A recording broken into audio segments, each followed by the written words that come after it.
পিপিলিকার কলিজায় নিয়ত, পিপিলিকার পিপাসা হলো নবীর রওজা জিয়ারত করার নিয়ত। চাহেল से लगा दे मेरे इश्क सफीना, दिखा दे या रब मुझे मक्का और मदीना। পিপিলিকা বলছে, আল্লাহ আমার তো মন চাইতেছে তোমার ঘর দেখতে, আল্লাহ আমার মন চাইতেছে তোমার নবীর জিয়ারত, তোমার নবীর রওজা জিয়ারত করতে। নবীরে দেখেছে অন্য অন্য প্রাণীরা, আমি দেখতে পারিনি।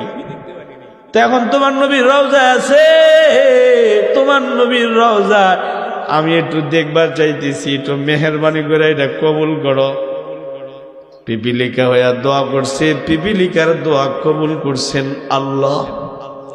তুমি আর আমি দোয়া করলে বুঝি দোয়া কবুল করবে না? কি কথা কয় না, কবুল করবো না নাকি? এই জন্যে আল্লাহকে বলে, আল্লাহ হায়াতে নবীর জমানায় পাই নাই, অথবা মক্কায় আমার বাড়ি নাই, তাতে কি তোমার ঘর আমি দেখতে পারবো না? আমার মন চায় ওই কাবা ঘর দেখতে, যে ঘরের দিকে তাকায় থাকলে গুনাহ মাফ হয়ে যায়, যে ঘরের দিকে তাকায় থাকলে সেকেন্ড সেকেন্ড তার আমলনামায় নেকি জমা হয়। আল্লাহ তুমি আমাকে ওই ঘর দেখাও। আল্লাহ মায়া লাগছে, পিপিলিকার কথা আল্লাহর কানে চলে গেছে। আল্লাহ তাআলা একটা কবুতরের উপরে ওহী করছে। আল্লামা জালালউদ্দিন সুয়ুতী তার কিতাবে লিখছে, ওই কবুতর চলে গেছে আটলান্টিক মহাসাগরের ওই পারে, যাইয়া পিপিলিকা যে গুহার উপরে দাঁড়িয়ে আছে, ওই গুহার সামনে গিয়া কবুতরটা বসেছে।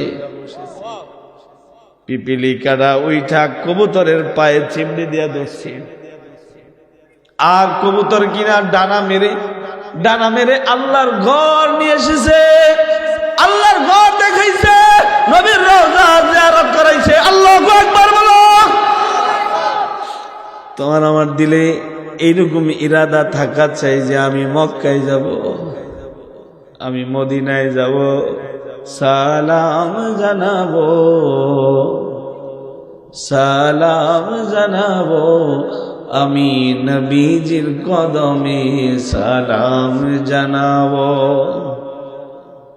সালাম জানাবো, সালাম জানাবো, আমি জীবনে একবার মদিনায় যাব, সালাম জানাবো, সালাম জানাবো, আমি নবীজির কদমে সালাম জানাবো।